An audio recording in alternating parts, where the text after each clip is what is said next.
but you hear a baby crying, and the baby stopped crying, and the woman starts screaming. I'm looking to see my entire life just turned upside down, because I'm gonna call on every spirit I know of. FDR, MLK, TNT, that's a TV show. I'm calling on it though. I'm calling on it. I totally believe in ghosts and stuff, and so I'm really excited for this, and I want somebody to touch me on my leg or something. I want to believe. I want this to be real, so I'm excited. I've never seen a ghost. I don't know that I want to, but I'm a little excited, so I hope something happens, but I hope it's not a demon or anything terribly scary. But I would like to see a ghost. Well, it's said to be built in 1845. Now, we've had folks come out from Hattiesburg, and they drilled holes underneath the house to check the lumber and see when the house was actually made. Well, this parlor here was actually dated back to 1720. So it was here before the Deasons moved in. But the Deasons are said to be the first homeowners. This room and the two rooms on the side and the room behind the fireplace were the only rooms in the house. Miss Deason, and there was supposed to be something over on that side too, that Miss Deason hid a Confederate soldier injured in here. I really don't know what to expect. I don't believe in ghosts, but I do believe in demons. I'm really excited. I used to watch a lot of ghost shows when I was little with my brother. So this is a long time coming. I'm ready for a haunted house. I'm just ready for things to happen. And I'm ready for it to turn up for the demons in here. I'm just ready. I'm excited. That's it. I'm not really having any expectations. I'm just hoping for the best, and so whatever happens, happens, and I'm just interested to see it. So, yep. This room is also used during the Civil War as a hospital. Dr. Poole operated in here.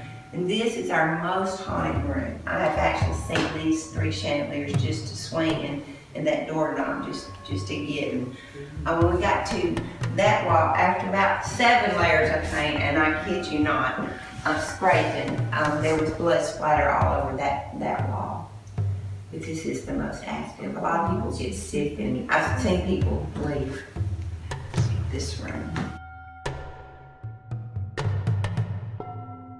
Well, there was an apparition that moved across the old emergency room. I was sitting in the main part of the lab looking at the computer, and out of the corner of my eye I caught something.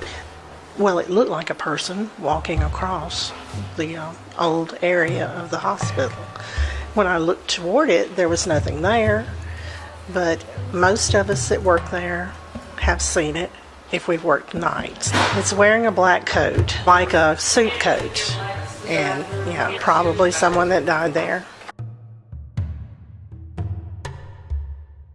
I'm not so sure I do, but then, you know, when you see these things, you don't know exactly what it is. And you get up and go say, isn't somebody here, you know, and you walk to make sure there's not somebody in the back room looking at you or, you know, trying to steal something out of the lab. And then you figure out, oh, there isn't anybody here but me. It's a wraparound porch. The back part of the house didn't exist when the Deasons were here. This is the murder room. This is Mr. and Miss Deason's room.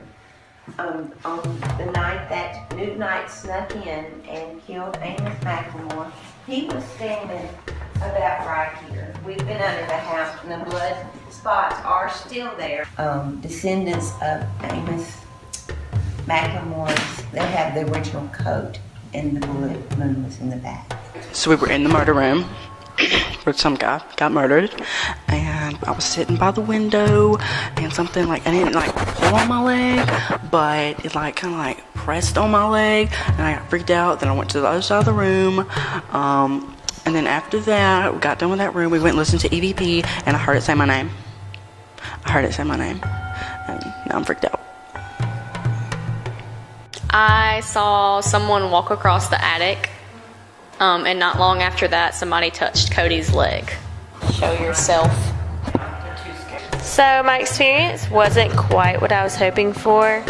I did feel a lot of pressure and tension in the murder room, but when we got to the long room, kind of didn't feel anything. But while we were in the murder room, I did feel like some pressure and stuff, and I was hoping to hear something, hoping to be touched, but I didn't get that, so maybe I'll come back next time and see what happens.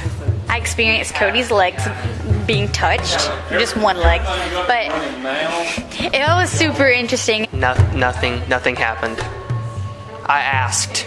I laid in the bed. I shut the door, laid in the bed. Nothing happened. This room is really cool, but I felt more in the murder room that we were in earlier. It was definitely, it gave you chills, and it was creepy, and something touched one of the persons that were in there.